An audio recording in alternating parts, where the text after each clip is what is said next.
here we are with Rob's 70 Chevelle Legacy Series. Roger, how far are we from driving this car? The car currently has about 10 or 12 miles on it. We've been just trying to sort it through mechanically.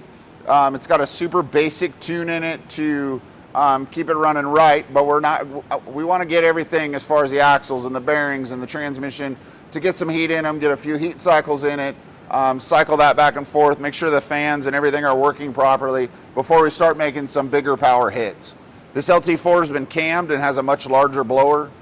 This is about as far as you can push an LT4 and still keep it reliable without having to do crazy methanol injection and crazy stuff like that. We're just running it on 91 octane, and it should make in the neighborhood of 800 horsepower at the crank, maybe a little more. It sounds really good. This engine fixes what I didn't like about stock LT4s that sound like sewing machines. They run really good and they make a lot of bottom end power, but they just don't have a little bit of that thunder that sounds really good in that choppy idle. And you've told me in the past that you're not really going after rear wheel horsepower actual numbers. You want seat of your pants performance and feel. Well, the seat of your pants, performance, feel, and reliability. Right. Nobody wants to have to work on the thing all the time and do that. They want to jump in the car, drive it. They want it to be fun. They want it to be reliable. They want it to, be fast on the street. But at the end of the day, you're dealing with hot asphalt. You're dealing with cold tires. You're dealing with, what might be a dirty road, what might be different things. You want the car to perform in all of those circumstances where you're trying to use it. So since last time that we did a video on this car, I see something that stands out in my vision is those valve covers, or coil covers as you are calling them. So we machined these coil covers to look like big block valve covers. We took and had these chromed so they would cover the stock LT4 valve cover and leave the coils underneath those covers. They're made from billet aluminum, machined. We designed them in-house and had a set of 5 of them machined. There's 2 cars that are getting powder coated orange covers because we didn't paint the engine orange. So we were going to leave them and feel like it gives the car a little bit more of a stock base model kind of vibe. And then with these, we wanted to make them chrome, so it seemed like it was an SS big block style vibe on the LT4 motors. So these aren't factory big block valve covers that have been modified. These are machined from aluminum coil covers that are designed to clear the Wagner bracket system to fit on the cars and cover the coils and allow you access to have the spark plug wires go from the factory coil location down through the headers. The machined oil fill cap threads into the stock plastic LT4 cap. It has the original seal in it, so it's a little tricky to get out. As you can see, it's machined to be chromed and fits right in there, fits right in here, and sucks right down onto the valve cover. So you literally fill up the oil in the same spot as you would in the factory car. The plastic elbow is underneath there and uses that same thing. Now I have to go get a rag and wipe my fingerprints off. What else have we finished up on the engine compartment on this car? As far as the engine compartment, that's really it. It's got all the badging. It's labeled for the number 3 for Rob. It's got everything else. We've just been checking out all the coolant levels and making sure all the air pockets are out of it. The inner fenders were painted the flat black to give it a more OEM look. And we've been setting the ride height on the car because as you get the cars together, they kind of settle and then you raise them up and you really try to get everything dialed in to get the spring rates, the spring rate compression on the spring down to the percentage that we like for the ride quality, and just getting everything ready to functionally start testing the car with more horsepower. We don't like to just break it in the burnout box. Yeah. And for the people that might not have seen the old previous, updated videos, what tire and wheel package is this car running?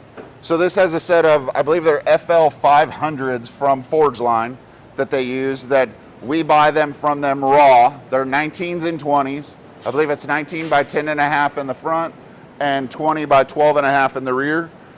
We run a Michelin Pilot Sport R just for the traction purposes of having a little less tire ratio number. I believe it's a 150 tread wear, which is super soft, but it helps just hook up the car with the amount of horsepower. Then we take the centers of the wheels and we Cerakote them silver and Cerakote the recesses black. And then bolt the wheels all together with the polished tubes. And we kind of have a customized set of FL 500s. How are we achieving the stance on this car, and what are the things that you do differently compared to others? So we take the car and we set the, we'd have our own specific shock links that we use. We custom valve our own shocks to get the ride quality that we're trying to achieve with the car.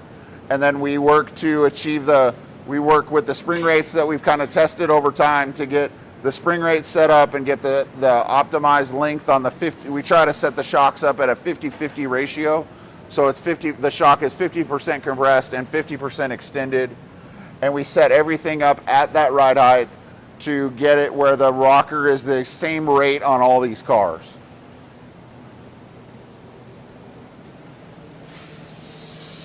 And another thing that a lot of people don't realize, that this car is a full chassis car, but it's not a solid axle, straight axle rear like a standard car would be. It's an IRS. Yeah, this car uses the IRS rear suspension. It has a Ford 9-inch differential in it. It uses, it has the upgraded CV axles in it to handle the power for what we're trying to do, and allows for a different ride quality than you would get with a solid axle car. Comparing this IRS to a regular solid axle car, how much more extensive work is it from one to the other to build a car like this? It's quite a bit of work to put the independent rear suspension chassis under a car to do it right, because you typically have to move the wheel tubs in even further than you would on a solid axle car, because the frame rails are there in the position of where the upper control arms are in this car.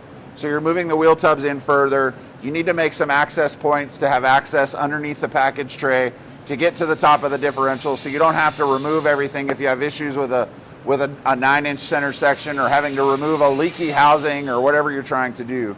And on these you have to raise the rear floor a little more than you would a solid axle car, because now the differential is fixed at the ride height, as opposed to being mounted in the axle housing that is moving up and down with the suspension. And with the floor modifications, you guys have also taken it a step further and recessed higher into the floor of the trunk, the fuel tank. Yes, we move the fuel tank up so that it doesn't hang down as far as you see in other cars. If you look at the 70 Chevelle over there, has the traditional underfloor mounts, you can see that we've done everything we can to powder coat it a flat black and do everything to make it disappear, but it hangs down drastically further than it does in these cars. And then the other thing that you really have a pet peeve with is filling up the gas tank through the license plate. You're a taller guy, so you wind up going here because you can't stand like there, and you wind up filling it like this. And so it just becomes trying to stand here, and for me, trying to see in here, let alone if you have a car that accelerates fast, you're trying to hold all that fuel pressure of a full tank of fuel against that gas cap. And so by moving it up into the trunk, it just makes your life and your knee cleaner at the gas shop. Yeah, go back to some of our other videos. The trunk's open and you can see the fill, how it's positioned in there, and then also, you're gonna open up the trunk? I can open the trunk. He's gonna open up the trunk.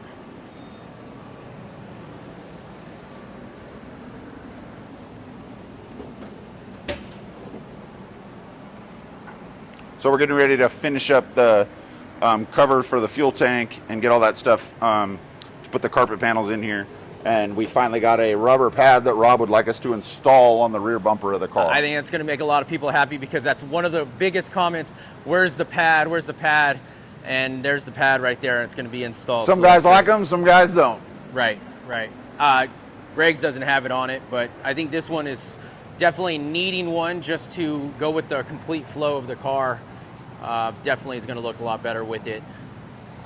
So this tank is going to still be finished off with a cover that goes over the fuel pump. Yeah, there's a 3D printed cover that goes over the fuel pump, so that if you put luggage and stuff in here, it doesn't cover that. But everything else is just left to be a fairly durable surface We're working on a carpet kit for the trunk and making panels for the inner fenders to make them easier to cover and have them insulated so that the ride quality is quieter. So another thing that I did have a couple people mention in some of the previous content is this battery tray configured with a switch, and then also you have your battery tender all inclusive together. Yeah, that's all one piece. That is, there's holes when we design the floor that are in the floor to bolt the battery mount to the floor. Then the battery bolts to the mount, then everything else bolts to that battery mount as well to make it go to the floor that we designed. So is that something that at some point might be offered to the public? There's really no, it's just meant for our cars. So the floor difference. Yeah, because that's not a stock section of the floor. Yeah. So last time we saw this car, I don't believe it had seats in it, but now it does. Back in it, and then it still needs carpet, correct? There's a few remaining interior parts. We need to put carpet in the car. We need to put a shifter boot that attaches inside here, and then install the interior with the sail panels. These are the power window switches here to control the 4 windows. This has heat and cool seats, and then there's a switch that helps you navigate the gauges on the gauge cluster. So for the Dakota Digitals. For the Dakota Digital. Yeah. And then you also have the gauges up front there. Yep, with the Dakota Digital AC control, and then the 69 Camaro front gauges. They give you a boost level gauge and a battery voltage. Cool. It's really just a detail so that it's not left blank. So here we are with Rob's number 3 Legacy Series production Chevelle. We're going to continue finishing up the details, get the engine tuning defined. We'll get the ride quality dialed in, all the alignment adjustments, get everything kind of tweaked and get everything made the way that it's supposed to be. And then from there, we're looking at doing a few different shows for it, or it may just go back east and live at Rob's house for a while. If you have any more information about any of these cars, don't be afraid to get a hold of us on email or any of our social media platforms. Thank you for watching.